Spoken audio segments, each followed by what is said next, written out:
Welcome back to Risky Business, a show about making better decisions. I'm Nate Silver. Maria is out today, but my friend and fellow politics slash poker slash degenerate enthusiast Matt Glassman is here to talk about Joe Biden dropping out and Kamala Harris stepping in. How are you, Matt? Oh, I'm doing great. I'm so happy to be here. This is sort of the wheelhouse podcast for me, and hopefully I'll be able to contribute in a meaningful way. Um, yeah, Matt is a friend of the pod and a senior fellow at the Government Affairs Institute at Georgetown University. He's been on and around the Hill for a decade, getting up close and personal with the inner workings of the legislature for the Congressional Research Service and the House Appropriations Committee. Basically, he knows his stuff, and I'm excited to have him on. So, Matt, anything I missed? Any other key context here? No, I love talking politics. I love talking poker, and here we are at the perfect intersection of the two. Let's get into it. Yeah, because this is about decision making and the strategic behavior of these coalitions called political parties. I know people are going to be eager to hear our thoughts about Kamala Harris, who is the likely, maybe not quite presumptive, but I think the very likely Democratic replacement for Joe Biden. But let's just level set in context a little bit here. Where were you, Matt, when you heard the news that Joe Biden was dropping out? I was stuck in traffic on the New Jersey Turnpike down between exit 2 and 3 heading south on 95. It was one of those moments where like I knew I was going to remember where I was forever in this spot. And here I am stuck in traffic in New Jersey, just came across like the radio. And now I'm just like stewing in the traffic with time to think. And so, where were you on 9/11? Where were you when Biden or when Trump got an assassination attempt? No, I was in New Jersey on the Turnpike when Biden dropped out. It's going to be seared in my brain forever. Unbelievable. Where were you? Yeah, we were in upstate New York, in Hudson, New York, kind of gradually driving back to the city. Thought we had a nice, relaxing day. Stop for some lunch and go to all the, whatever frou-frou antique stuff up there and things like that. Meanwhile, I was trying to run the model run for the day. We update the model almost every day, even weekends. And I text Eli, my fabulous assistant elections analyst at the newsletter. And I'm like, okay, here the numbers are ready for you. He produces the graphics and he texts back just Joe Biden's tweet. It was kind of hard to decipher at first. It was a very long tweet, right? It didn't say I'm dropping out. You had to read the fourth paragraph. Then I went to Polymarket and it's like Biden's dropping out 98% or whatever. But yeah, I mean, it's never like usually I'm in a poker tournament when something like this happens. But yeah, it was kind of stuck up there with not very much Wi-Fi signal. I was in a World Series event during the debate. And so I was sitting in one of those rooms at the Horseshoe and no one is watching the debate. It's not on the TV anywhere. I know I'm getting these furious texts like, oh my God, this can't be happening. What is happening? What is happening? And there's like a helpless feeling to it, right? Where you're just stuck in traffic in New Jersey and all I want to do is like ask people things and tell people things. And no, here I am staring at the Del Memorial Bridge for half an hour. It's a bunch of moments, right? It's the assassination attempt against Trump, which the wind's blowing a different direction and we're in a very different world, right? It's the debate. It's the fact that it was only a month ago or something that Trump was convicted. I guess more than a month ago now, like 6 weeks ago, 7 weeks ago, he was convicted on various felony counts. And the fact that there's been this consolidation around Kamala Harris. We may soon have the first woman of color ever to be nominated by a major presidential ticket. Yeah, they packed a lot in here, I think. But putting on more of a political science, government, institutional observer hat, would you say, because we have both been actually bullish on what we've called on this program P drop, meaning the probability that Biden would drop out. I just say bullish, meaning if you were making bets on prediction markets and we would have bought dropout stock. Matt, can you tell me more of the thinking behind that and kind of what this says about political parties, or at least the Democratic Party? Sure. I mean, I think the main thing to take away from this is that, parties matter. And that individual candidates for office, be it the president of the United States, a member of Congress, someone running for the PTA, aren't just sort of these individuals up there with authority. They have these coalitions underneath them. And you can see this with Biden. You could see it with McCarthy and Johnson in sort of the speakership elections. And you can see it really with any candidate once you start to look at it, that you don't sort of exist in politics on your own. You exist because you have a coalition of voters and interest groups and money people and other politicians who support you. And if they withdraw their support, right, it really collapses on you, almost like a sandcastle underneath you. And this was sort of an open question because presidents have become so powerful. And when we think about them in terms of parties. Often we think the president controls the party, right? In the 19th century, we knew that wasn't true. The party was dominant. In the 20th century, it was sort of a battle between parties and presidents. But now we think, well, the president controls the party. And he reshapes the party, right? You see this with Clinton or with Trump. Like the party just reshapes under them. They pick the DNC heads, they pick all sort of the people. But when push comes to shove, it turns out parties are still important actors, and presidents do exist sort of on top of these coalitions. And it doesn't often happen. The party usually wants to support the president. They don't want the president to lose. But if they get locked into a battle between, the party has a lot of power. And you could see as soon as elite actors and the populace start to withdraw their support of Biden, it just collapsed on them.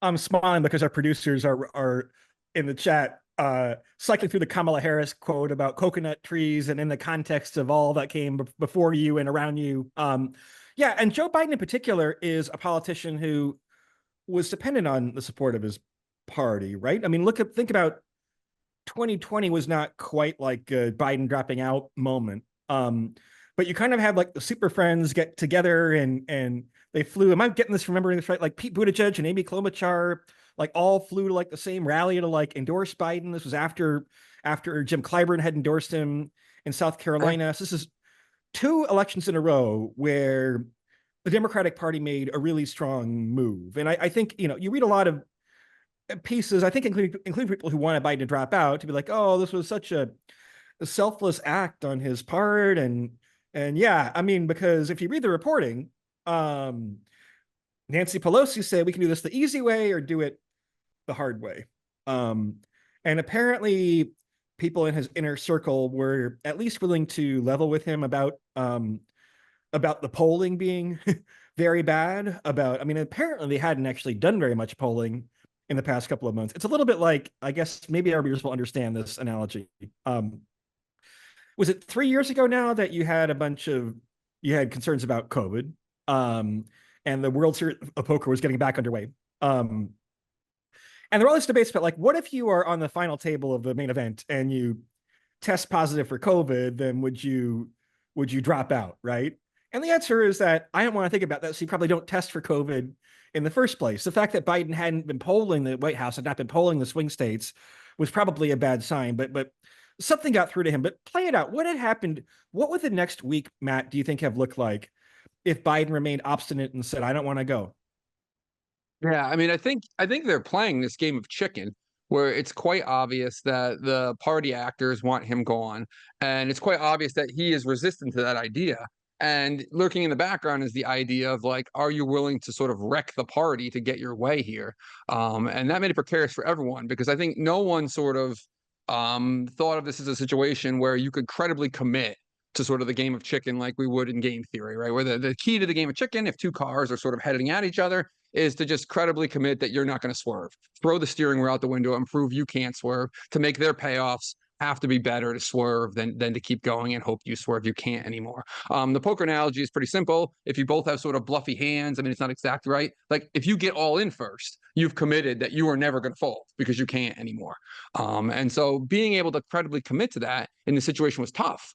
The party actors everyone sort of knew, like, if Biden held on through the convention, they were going to back him, right? And so there wasn't any way to sort of credibly commit. Now, I think what was going to happen in the next week was that they're going to ramp up the game of chicken to the point where maybe it was going to hurt his chances of winning the presidency if he did hold on. Pelosi was threatening essentially to go public with this, take the polling public, and really back him into a corner where essentially they were going to sort of credibly commit to say, look, you can be the nominee if you don't want to deal with us, but you're going to lose the election. And that's sort of like the extreme version, but it was headed that direction. Everyone was circling around him. And I think the writing's on the wall, and sort of, Biden then takes the sort of obvious way out, right? Which is do the quote unquote right thing for the party.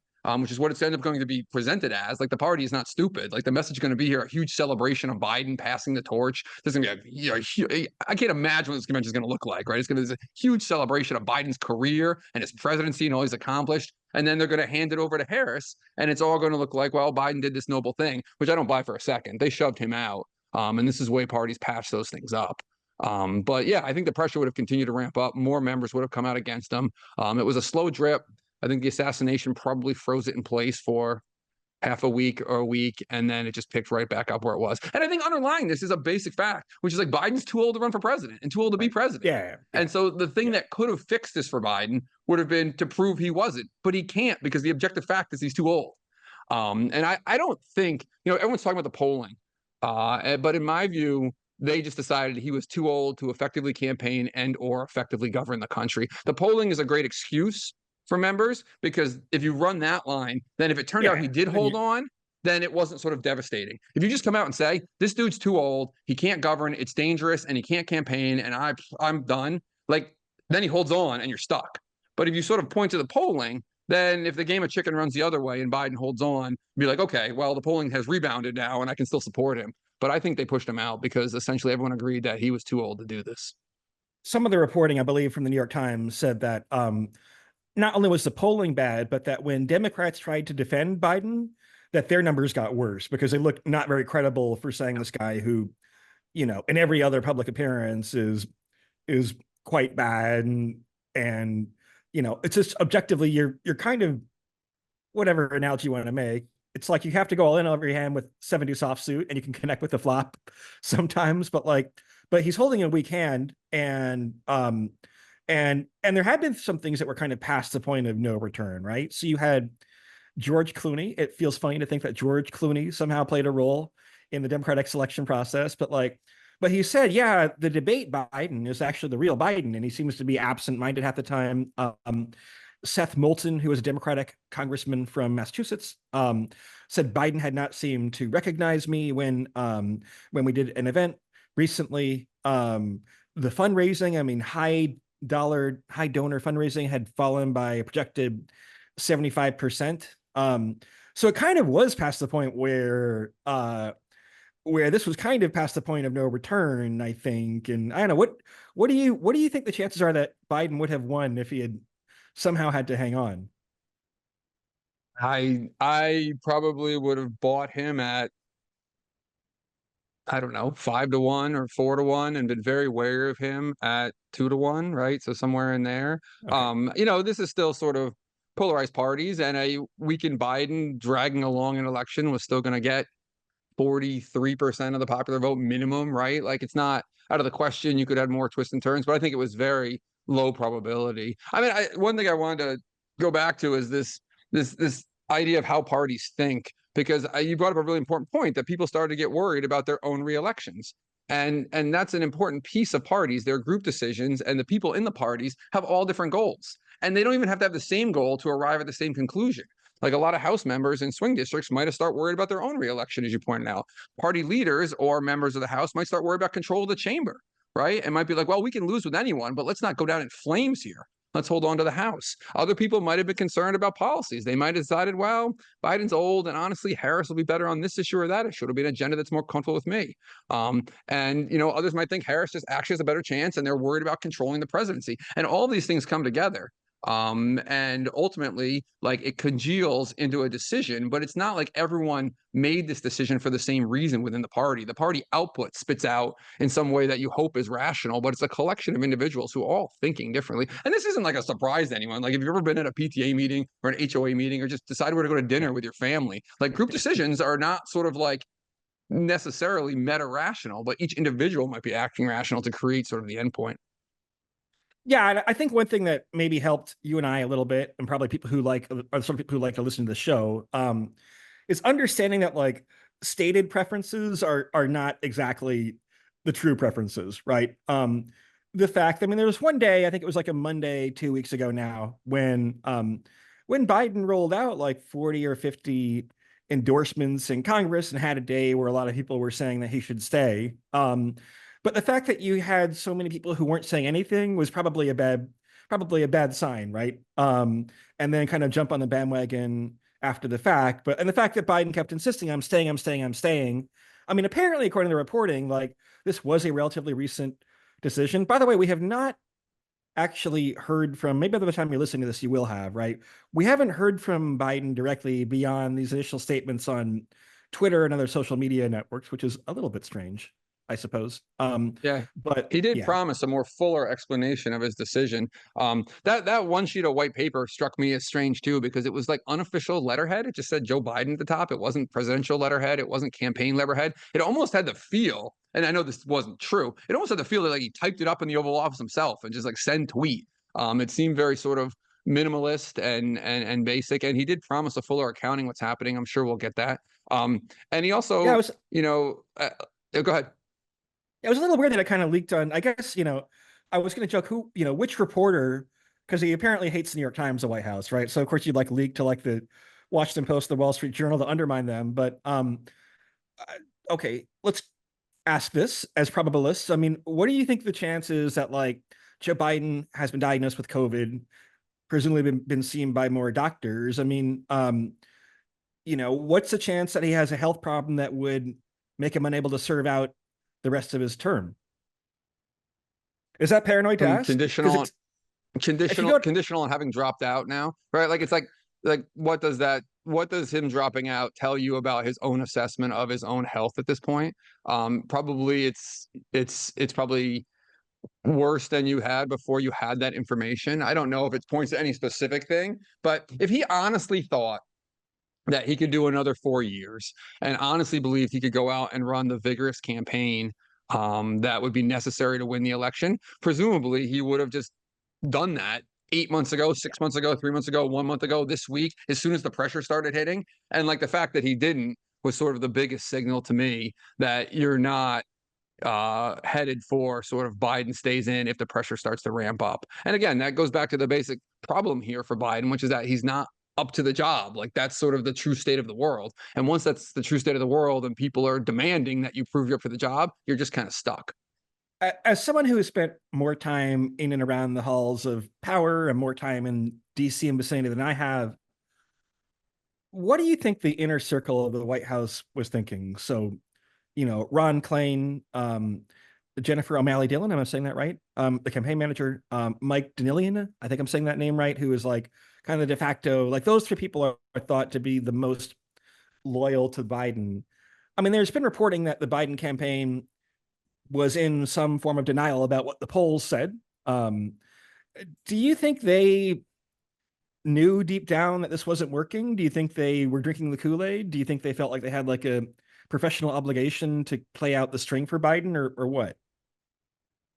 I mean, I think that it's very easy when you're a campaign staffer or a staffer to an elected official to talk yourself into the reasons why they're indispensable. One thing is that the incentives of the staffers are a little different than the incentives of the principals in these spots. If a staffer gives up on Biden and says it's time to throw in the towel, they're probably out of a job on the campaign.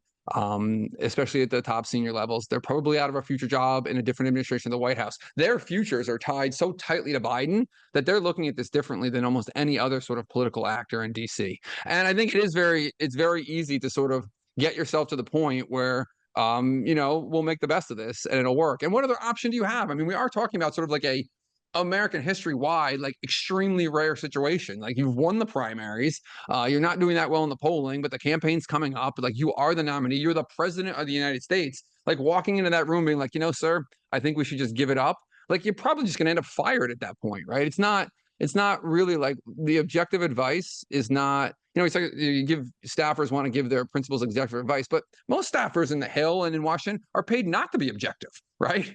Yeah. They're paid to push a particular point of view that represents a certain coalition and certain interests and a certain principal candidate that they're supporting.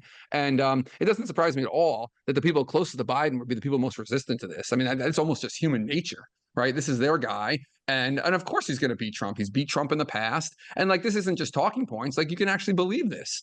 And I don't think it like was lost on them that they probably don't think much or as much as other people do of sort of like Harris's chances.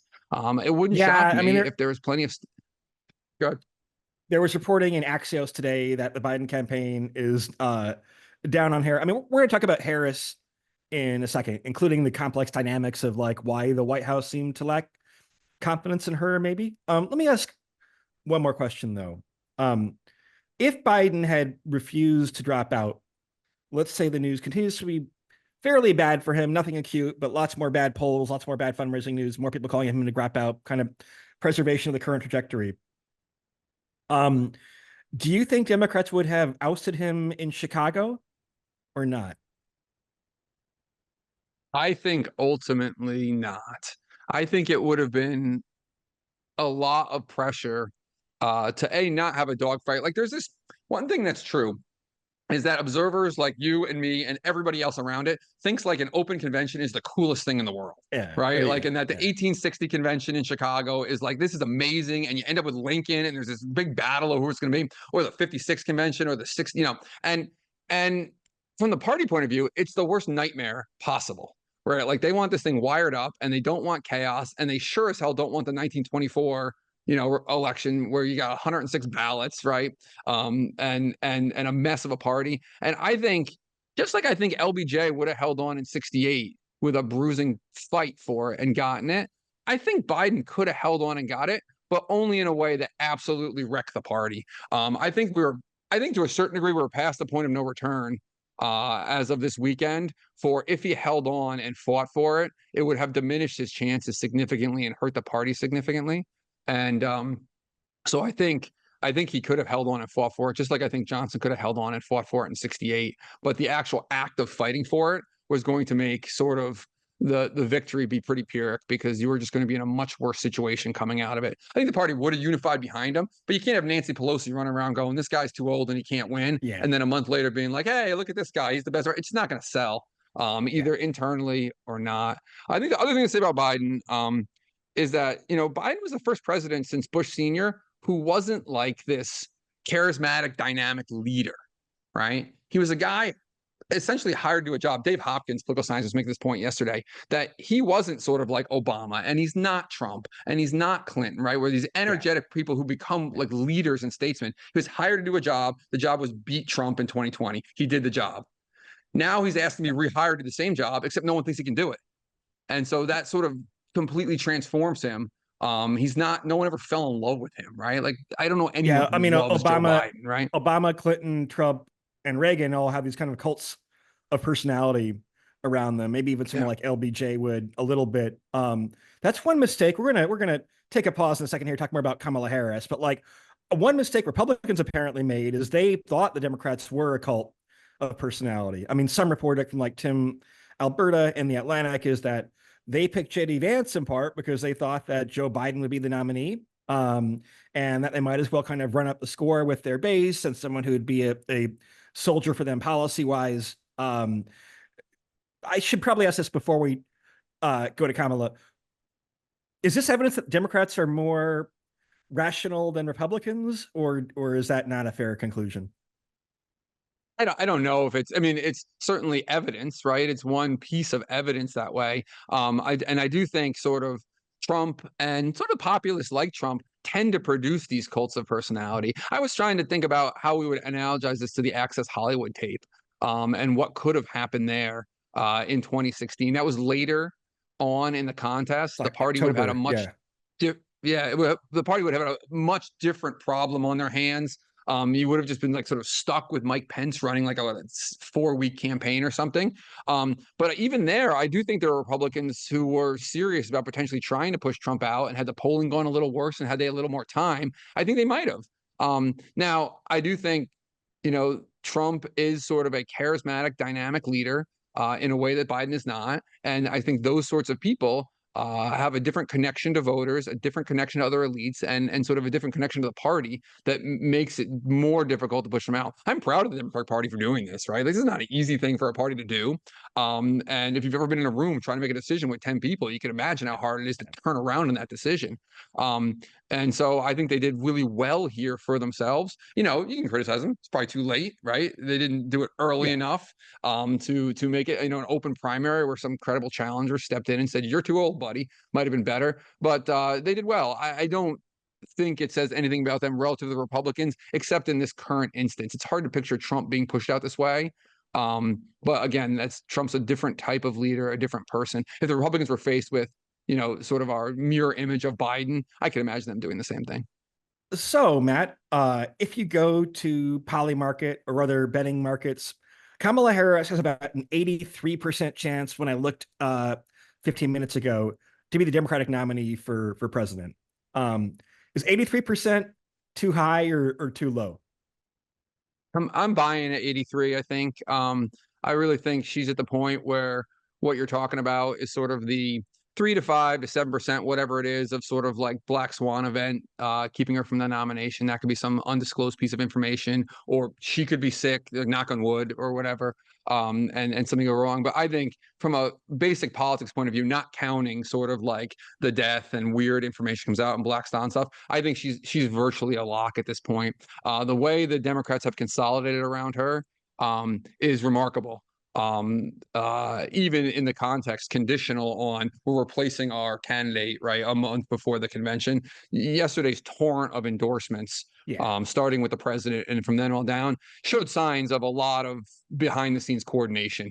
Everybody just flew out from across the spectrum. You had the CBC, you had various House and Senate members, you had her opponents, and basically what they did was they said, this is a done deal. What those endorsements mean, starting with the president, and then it keeps any sort of potential challenger out. And now I see every possible challenger to her has basically endorsed her. So the field has been cleared, and it's hard Yeah. to imagine outside sort of a black swan event, something stopping her from getting the nomination. Yeah, I was trying to like literally, yeah, I think like maybe 93% instead of 83% would be more appropriate. It's not 100, not a done deal. Yeah. But you'd have to have her caught up in some sort of scandal. If there's been some efforts that are larger than reported right now to like hide information about Biden from the public and she's involved somehow, then I guess, and maybe the polling looks bad. But like, I mean, do you think this is overdetermined, or maybe I shouldn't say overdetermined, but like, do you think this is like guaranteed to happen and we're just discovering that now? Or do you think it's a situation where like, it's kind of an unstable equilibrium? Once the herd starts to move one way, then the outcome becomes inevitable. Therefore, you want to jump on the bandwagon. How many metaphors am I mixing here? But like, do you think there's a world in which this doesn't happen that's adjacent to the actual world that we live in? Only if sort of she thought that her stepping aside would help the party too in some sort of altruistic way. I think Okay. the issue here is that the big danger for the party in Biden stepping aside was that they weren't going to be able to put the coalition back together. Like the big coalition was going to crack, and that it was never going to be able to clean up by anyone. And you're going to have people who were bitter and vindictive about what happened. And looks like they've minimized that. But passing over her would have been the most obvious way to create that situation where you're not going to be able to put the coalition back together, for any number of reasons. Her and her people directly, sort of the people who support her interests, sort of a script of representation groups. If you anger sort of African Americans, if you skip over her for Whitmer or whatever, and so I think this was the most obvious way to go. It least party tension and best chance to make sure the coalition comes back together, which there's no guarantee anyway. Like there's still that one group that you worry about, which is sort of like the hardcore inner circle Bidenites not playing nice. And I don't think that's going to happen, but they're still sort of out there. But it looks like the party has quickly consolidated around her. If you had gone a different direction, if Biden had endorsed, I don't know, Whitmer or something like that, without sort of like getting Harris on board, then the obvious crack is that Harris would just be like, WTF, dude. Like, what is going on here? The advantage for Yeah. Harris in terms of information reveal over any other candidate is also there. She's been vetted in a national election before, which is not nothing. If we had gone with Whitmer, like, great, you're a governor of a state. We've seen plenty of governors of states have stuff revealed about them in national elections and national primaries that cause problems from a vetting point of view. And so she's a safe candidate in that sense. But the most important thing is that she's the vice president of the United States. She's the obvious heir apparent. Biden picked her to be second in command, and now you're stepping aside. You better come up with a damn good reason to pass over her if you want to keep party harmony. And probably the way it could have been done would be to have this kind of mini primary where you have somehow public forums, voter participation, like that might have been tenable, but it also seemed like not very many of the people were that interested in the job because Joe Biden has been wobbling for how long? When was the debate? Almost a month ago now, right? Yeah, July You know, 3rd. July, if you were Gavin Newsom, um, and you were really interested in the nomination, I mean, you would probably have floated something sooner or like tried to start some momentum running. I mean, there's like no other obvious alternative, but look, let me ask you this. based on reporting, the White House itself is not that confident about Kamala Harris's chances against Trump. Um, she is down in the polls currently against Trump.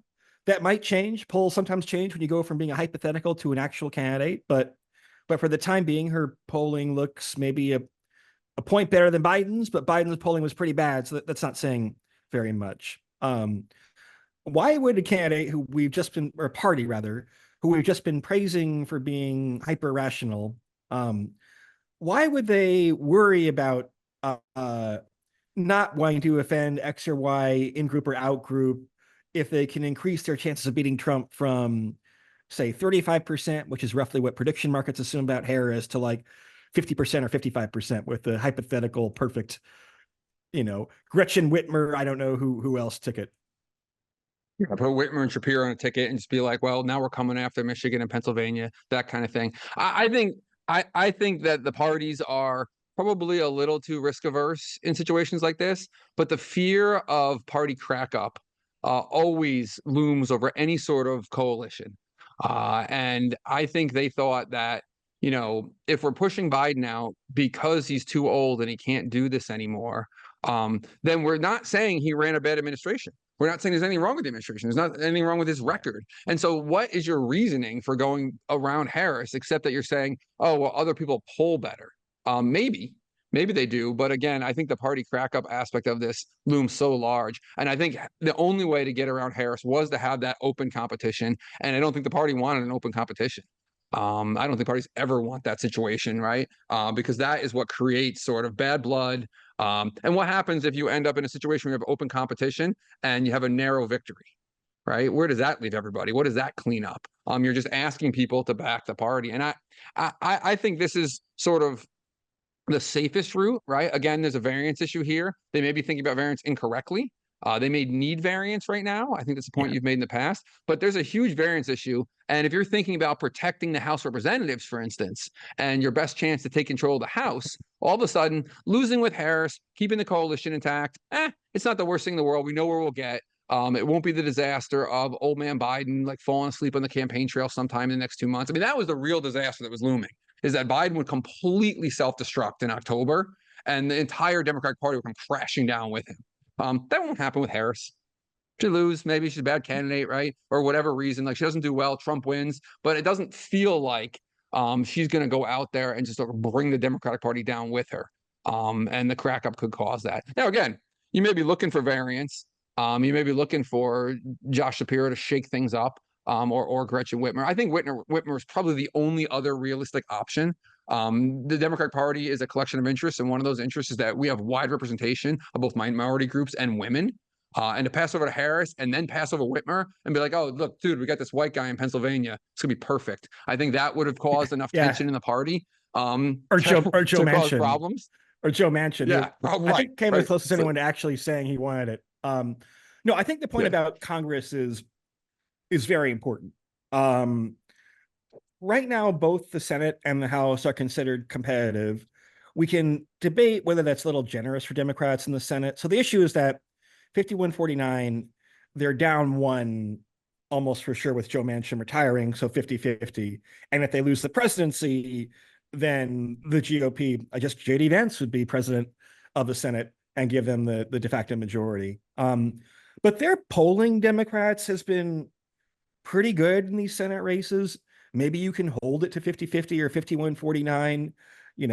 The House, there's a little bit of redistricting help for Democrats. Maybe they can at least prevent some gigantic unusurpable majorities for the GOP. At least put yourself in a position where, because I have to imagine that if Trump is reelected, he's a lame duck, will not be popular in 2026, to get way ahead of ourselves. But yeah, I mean, look, I also think that parties probably underestimate the importance of ideological moderation a little bit.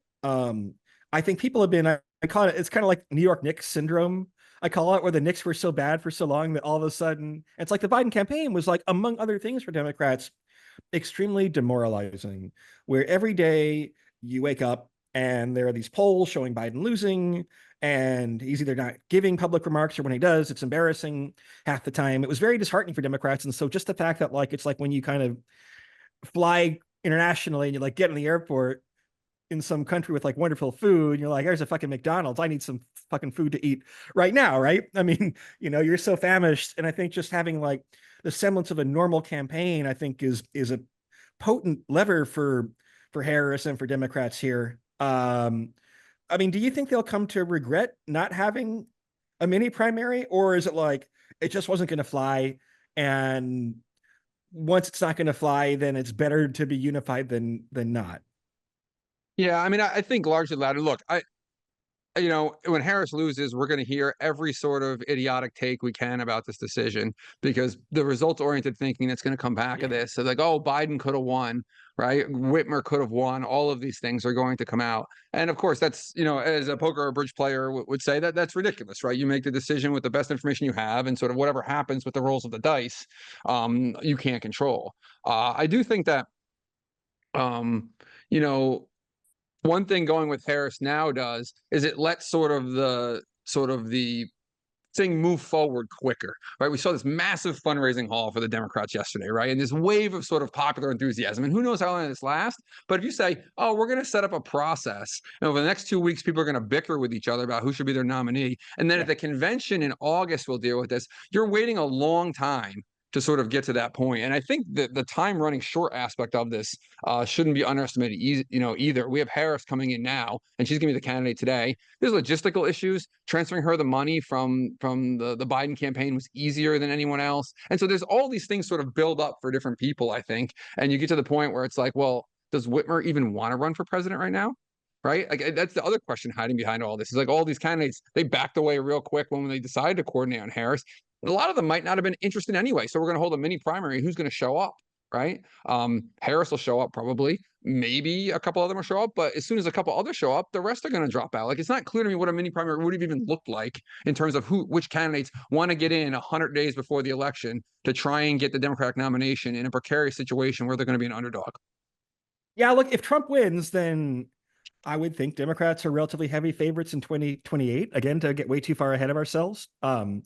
But he would probably be again a fairly unpopular president. His administrations had the possibility of being somewhat disorganized and shambolic, to put it probably way more politely than I should. The GOP will have a succession crisis of its own. So, uh, I mean, how much are like politicians playing the long game, and is that a mistake, right? Because we've seen like politicians from like Chris Christie is one example where he was awaiting the perfect moment to run, and by the time he does run, you have Bridgegate, maybe getting the timeline slightly wrong there, but like a lot of people have missed their moment. um you know should Gretchen Whitmer or Josh Shapiro have said, fuck it, we don't know what the future holds, I'm trying to save the world from Donald Trump, and so therefore I must do my duty and run? Or do you think that they're rational to play more of a long game? I think they're internally rational in sort of the world of politics, but I think it's probably too risk averse. I mean, like, so you want to skip a mini primary now because the conditions aren't perfect to, win the presidency, and you think there's going to be an open seat contest in 28 coming off a Trump presidency. Well, that looks nice. I think if you just crunch the numbers on some basic EV calculation, like you can grab the presidency now, right? You should just go for it. But I don't think that's how the typical politician thinks about it. I think they very strongly weigh like losing the presidency. That basically, in their view, ends their careers, full stop. And Yep. so they weigh that pretty Yeah. strongly. And plenty of them, I think, have always been successful by sort of the mold they've used and the cookie cutters they've used. And it is not sort of the cookie cutter mold to try and grab the reins of the presidency 100 days out. But man, if you want to try and win a nomination, going for it now, or if Whitmer had come out 10 days ago, right, aggressively going for it, like what's the chance it works? I don't know, 10%, 20%. Like, is she ever going to have a 10 or 20% chance to be the Democratic nominee again? Like, for sure? I don't think so. Um, Yeah, look, and in so these eras where you seem to have, I don't know why this is happening. It's maybe another question for you, Matt. You seem to have now these very wide open nomination processes. You had how many Republicans enter this year? Like 10 or something officially. You had 20 some Democrats, right? Yeah, look, if Maria were here, I'm sure she'd talk about like loss aversion and prospect theory. Some of the research comes out of Kahneman and Tversky. But where people hate taking losses that foreclose their future options, even if it's higher expected value than than the alternative courses of action. How seamless is the transition between Biden and Harris? Are like all the Biden people like running her campaign now? Will she want to replace them with her own staff? There is lots of talk about, by the way, internal tension between the Biden staff and the Harris staff. How does that actually like physically work? Yeah, I mean, this is a huge issue because, the campaign staff are notoriously sort of territorial. And even on campaigns that are sort of normal and get started in the primaries and roll forward, you have internal tensions between different staffers on the campaign. Whether the campaign manager gets along with the candidate's spouse is always sort of like a classic crack up in Congress, right? And all of these things now have to sort of be dealt with in faster than normal real time for politics. I think I saw that the Biden staffers from the campaign said they were all going to, flip over and help Harris for now, right? And that seems sort of normal, but I don't think, that the Biden campaign is the set of staffers, the set of strategies, the set of money people, and the set of get out the vote operations that Harris would have set up had she just won the primary right now and sort of an open thing. Right? Biden said, I'm not going to run. Harris wins the primary. She would have set up an entirely different apparatus. And so the friction there is real. And I think there's no doubt she's going to change some of the people, particularly the top, the senior levels are the places where, probably the biggest change will happen. But just sort of, she is going to be forced to run at least for a while, on an apparatus that she didn't build and she didn't direct, and her people and the people she's comfortable with and her allies didn't build and direct. And that's a challenge. It's not insurmountable, but it certainly is different than what she would have done otherwise. And I suspect we're going to have a lot of changes in the campaigns, and even right down to sort of, the surrogates that they use for on television, on cable news, and here and there are going to be a different set of people surrounding, Kamala Harris, the coalition, than Joe Biden, the coalition, right? They're linked together, but they are different coalitions. Yeah. Yeah, look, to a first approximation, I think blowing everything up about the campaign, except maybe the fundraising turnout stuff where Democrats have always done a good job. But like, this is a campaign that was losing in the Silver Bulletin polling average by losing by 4 points to Donald Trump, and which beat Donald Trump by 4.5 points last time. So like, yes, this was right in the midst of the GOP convention period, but like an 8 or 9 point swing in such a polarized country against a candidate as unpopular and flawed as Donald Trump, a lot of things were going wrong, and I think you fire everybody senior. But let's take one more break, and then we'll be back with more discussion about the future. So if you go to prediction markets, I know we're spending a lot of time on them, but it's a time when there's a lot of uncertainty. There's not really enough polling yet. They basically imply that Kamala Harris has about a 35% chance of beating Trump, conditional upon winning the nomination, which we both expect her to do.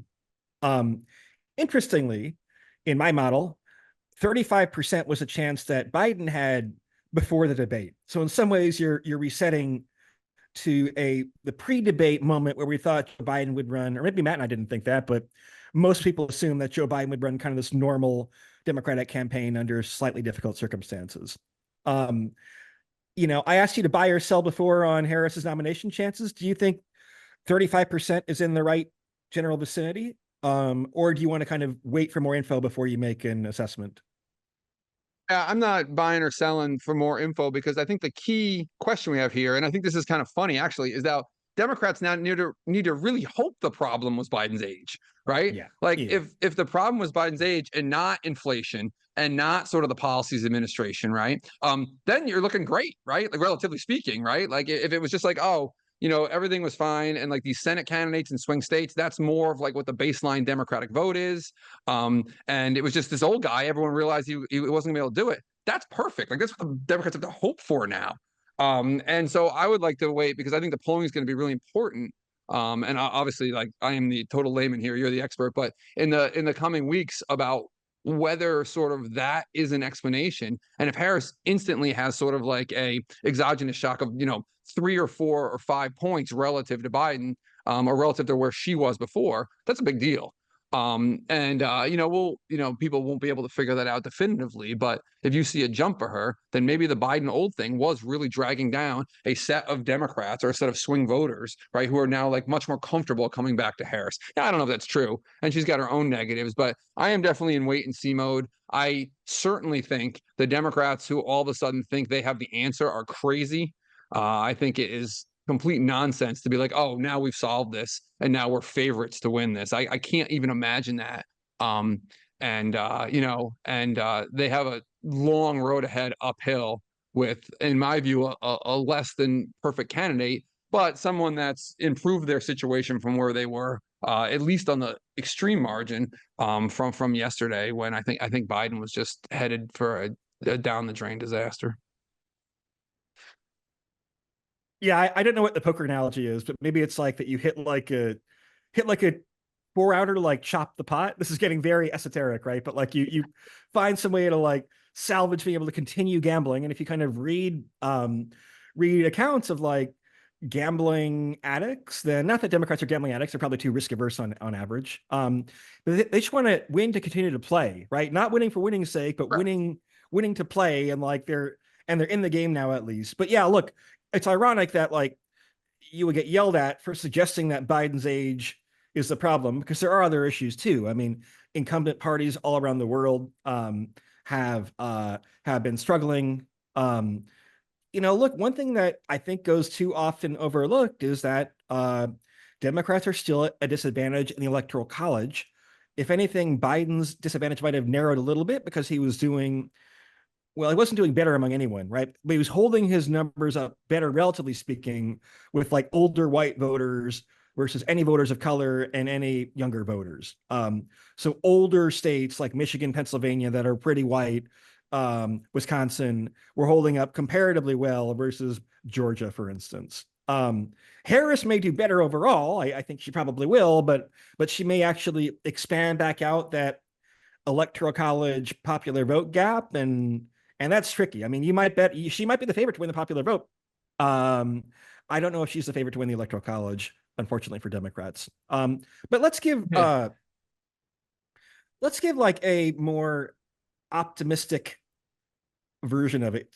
Imagine a world where I tell you that Kamala Harris has won the presidency, become the first woman president. How did that campaign play out? If you're writing on, by the way, should shout out your news. It's Matt's 5 points. What's the newsletter called? Matt's 5 points. It's a Substack, and it's totally misnamed. It's like the dumbest name. I just have like sort of like it's entrenched there now, and I can't change it, I don't think.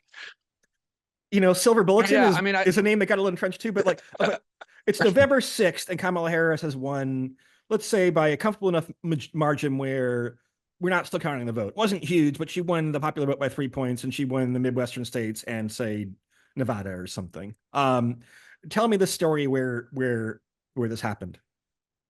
I think the story where this happens is the Democratic Party unites behind her, of course. That's a baseline must-have. Her campaign gets off the ground without any sort of sputtering, which we could see. She turns out to be something of a better campaigner slash candidate slash charismatic leader than we observed in the primaries. She probably moderates her position successfully. I think this is going to be the tough one for the Democrats to swallow, is that she really needs to move to the center from where she's been. She's grown up her entire career in politics in sort of the liberal sort of bastions, and running up through California's system is like, that proves something, like you're good at something, but it doesn't really challenge you to look for sort of swing voters nationally. And so she'll have to sort of figure out how to do that. And then I think after that, the Biden age thing will have had to be sort of important. And then she will successfully, in my view, present a campaign that is forward-looking versus backward-looking. And I think that's the one thing she has going for her, is that if she wants to push this campaign into like Donald Trump's the past and I represent the future, that's a very strong sell in America. And it will be a contrast that might sort of pick her up to swing voters who have decided that not only was Biden too old, and that was when Biden represent the past, he's a silent generation dude, but that Trump is too.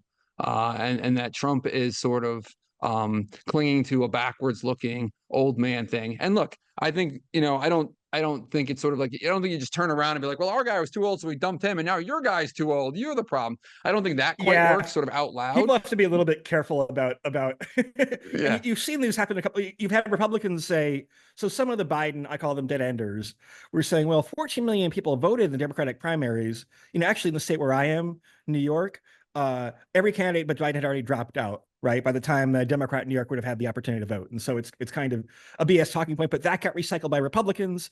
And likewise, this point about, oh, you can't have someone who's going to be 80 years old during the presidential term run as now being used by Democrats. I mean, people, voters have some type of memories, right? They actually are more resistant to hypocrisy than you might think. So give those arguments a little bit of time to dry out before you try to recycle them or whatever. Yeah, Look, if this yeah, go ahead. no, you go ahead, Matt. I mean, one thing that for me personally has always been a problem here is that my main concerns about the age of Biden and Trump have never really been electoral concerns. Partisan voters will look past a lot of stuff, Yeah. right? Look how far Biden had to decline before the voters really started to sort of be concerned about it. My concern has always been that these guys are too old to do the governance job. And that's something that I think is really important, that we want someone who's competent 24/7 on call in the White House and energetic in a management capacity and a leadership quality. And I just don't think 80-year-olds have it. That said, that's not how most voters think. Most voters are cross-pressured by their opinions on abortion and their views on taxes, and their ties, sentimental ties to parties, and that's not how they think. And so I don't think there's anything that prevents a candidate who's going to be in their 80s, like Trump or like Biden was 4 years ago, from winning an election.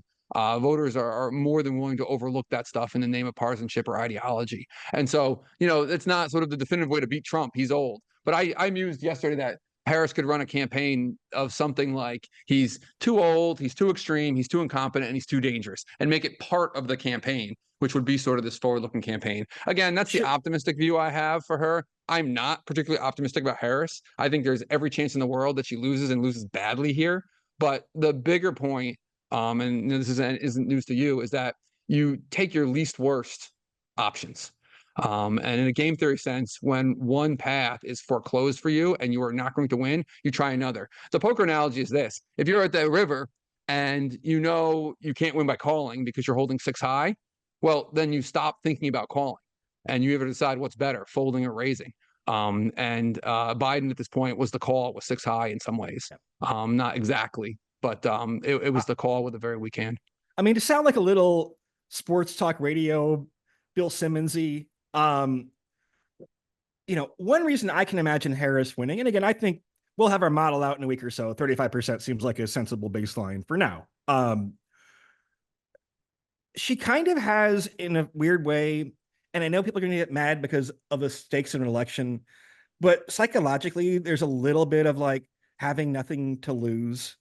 You know what I mean? She's stepping in a very difficult circumstance because her boss was too stubborn to have exited the stage earlier, in which case Democrats could have had a proper primary.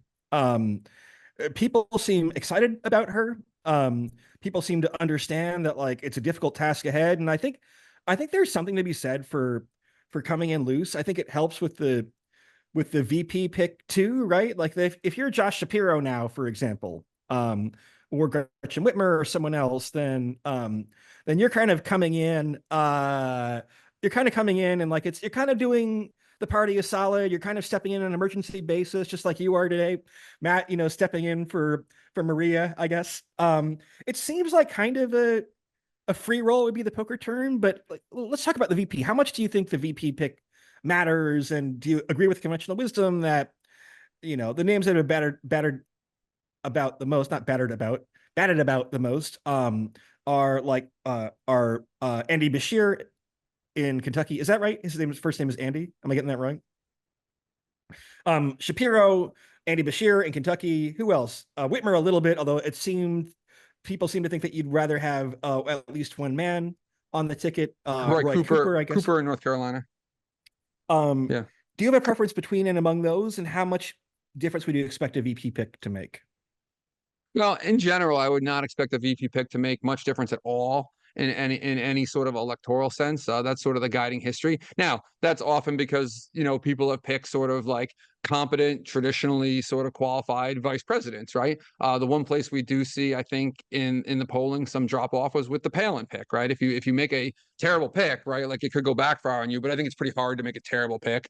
I think sort of internal party politics are just as important as anything else in a VP pick. It seems like the conventional wisdom is sort of like moderate white guy governor is the way to go here, sort of like this balancing of a scripted representation, which is something the parties are obsessed with, but I also think that the voters like, so I think it's okay. I think that Whitmer might be a good candidate, except that I think parties are very risk averse about things like putting two women on the ticket, both for like reasonable reasons. I think historically parties have always sort of run sort of like white Protestant dudes for president because they're very worried that even if it only costs you half a point from someone who doesn't like Catholics or whatever, like half a point matters in elections. Like this is playing for keeps. And so they've been very risk averse about heading off into sort of minority group representation. And I think right or wrong, the view would be that two women would potentially hurt you on the margins when the margins really matter. I think a lot of people are also seeing ghosts from Clinton in 2016 when they think that way. It's probably not that big a deal, but I think it is a deal. And so, yeah, I think, I think the conventional wisdom now is that like Bashir or Cooper in North Carolina are like sort of people you might pick because they're moderate white guys who have proven records in sort of reddish states. Shapiro is sort of more of a, well, this guy could help us win Pennsylvania type pick. I think the political science evidence is that maybe the VP could give you a point or two in their home state potentially, Yeah, and look, that's not nothing in Pennsylvania. in the 530, excuse me, not the 538 model, in the Silver Bulletin model, Pennsylvania alone had like a 40% chance of being the tipping point state, meaning the state that is decisive in the Electoral College. That could Yeah. change. Things might get a little bit more scrambled with Harris. There will be more uncertainty in the model, kind of in both a literal and a figurative way. But yeah, if you can improve by 1 point in the state that's a third of the time or half the time going to decide the election, then that's actually pretty significant. So that's an edge for Shapiro relative to anyone else. I want to close with, I know we've gone on a long time. Thank you for indulging us, listeners. I want to close, since you are kind of a professor of government, about like not a horse race, but a government question. What have we learned about the way that the American government works and the presidency works from, like you were talking about before, we have a president who is maybe not acting at full capacity all the time. And if you want to tie Trump in here as well, I guess it's more controversial because how much did things fall apart under Trump's watch? But should we like update our prior and kind of like a very, very, very, very like lowercase version of the deep state, where maybe the president doesn't have as much power as people thought and a lot can operate without him? Or is just this, or is that not the right inference? Yeah, I mean, I think that sort of the problem with this is that so much of when the president has to be crucially decisive is sort of long tail events, right? And the Yeah. reason we need sort of Biden to be cogent at 4 a.m. is not to sort of like figure out the best way to talk about 15-week abortion bans, right? The reason we need Biden cogent at 4 a.m. is if there is literally a decision that is going to be put to him about sort of a foreign policy crisis that needs a reaction in 7 minutes, and he's the decider. And it's not because there aren't other people in the room who will decide. It's because it's dangerous, sort of like to break up the chain of command that way and have people start freelancing during emergency situations because the president is clearly too groggy to deal with this. And so, part of this is a bigger view I have of the presidency, in which that it has become sort of dangerously powerful and dangerously fixated on sort of legislative side. The role of the president in our constitutional system, the one he has to fulfill, is a foreign policy role and an executive management role, right? The legislature can make all the laws they want, but they can't make them work well, right? And the president has to be the CEO of the company that is the executive branch. Even more importantly, the legislature cannot conduct foreign policy, particularly in emergency situations. The president has to do that. And so, the original founder's vision of the presidency, the training ground was like the Secretary of State, right? Like this would be a person who'd be involved in foreign policy, would get some management, get some executive experience, and then would be able to take over in the most important roles that only the president can do. And it's great if you want to vote for president based on how they feel about abortion or guns or taxes. They play an important role in legislation too. But we also have a Congress, and Congress can handle those things. at the legislative level. And so when I look for presidents, I look for people with executive experience who are going to be competent in foreign policy crises. And to me, that means you want to be a governor, a mayor, someone who's had to deal with executive circumstances. You're making discretionary decisions every day and dealing with things that just weren't on your plate 10 seconds ago. I don't care how long you've been in the United States Senate. You don't get that experience. And it makes me nervous. And honestly, it makes me nervous enough to say, like, I would rather have Andy Beshear or Roy Cooper be vice president than Mark Kelly from Arizona. An inexperienced person Yeah. like Kelly, who sat around the Senate for a little while, has gained some experience. They haven't gained any preparatory training for being an executive. And now no one can be prepared to be president of the United States, but a governor is a lot closer, a lot closer. We're going to leave it there. Thank you so much for pinch hitting today, Matt. For Yeah, no listeners, this is problem. probably our only episode of the week, but we've said that before. There's World Series of Poker controversies to talk about. So expect back next week with a mix of poker politics and everything else. But thank you for listening.